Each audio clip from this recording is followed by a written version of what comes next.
Hello everyone. Welcome. Today, we're tackling a common issue with IFB washing machines, the dreaded tacho error. It can be frustrating, but don't worry. We'll go through some simple troubleshooting steps. First, let's understand what tacho means. It usually indicates a problem with the motor or the motor control unit. This can happen due to various reasons. Now, let's jump into the solutions.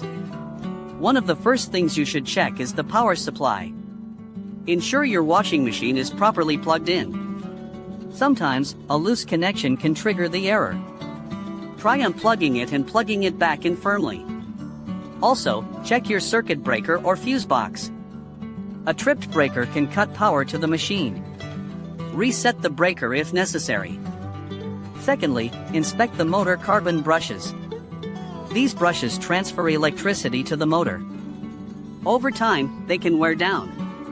If they're too short, they won't make proper contact, leading to the tacho error. You'll need to access the motor to check them. If they are worn, you'll need to replace them. New carbon brushes are readily available online or at appliance repair shops. Thirdly, examine the wiring connections to the motor and the motor control unit. Look for any loose or damaged wires. Sometimes, vibrations can loosen connections. Ensure all connections are secure. If you see any damaged wires, repair or replace them.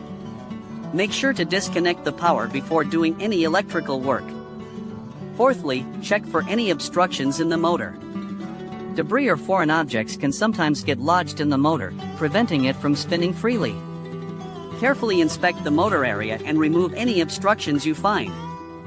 This might involve disassembling part of the machine. Be careful and consult your owner's manual if needed.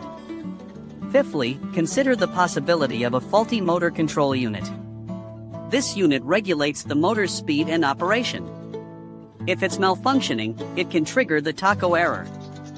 Unfortunately, diagnosing a faulty motor control unit can be tricky and might require a professional. Sixthly, look for issues with the motor itself. The motor windings could be damaged, preventing it from running correctly. A multimeter can be used to test the motor windings. However, this requires some electrical knowledge. It's best left to a qualified technician if you're not comfortable. After trying these steps, if the tacho error persists, it's probably best to call a qualified appliance repair technician. They have the tools and expertise to diagnose and fix more complex issues. Remember safety first when working with electrical appliances. Always disconnect the power before attempting any repairs. Thanks for watching. If you found this video helpful, please like and share it. Your support helps us create more content like this. Consider subscribing for more appliance repair tips and tricks.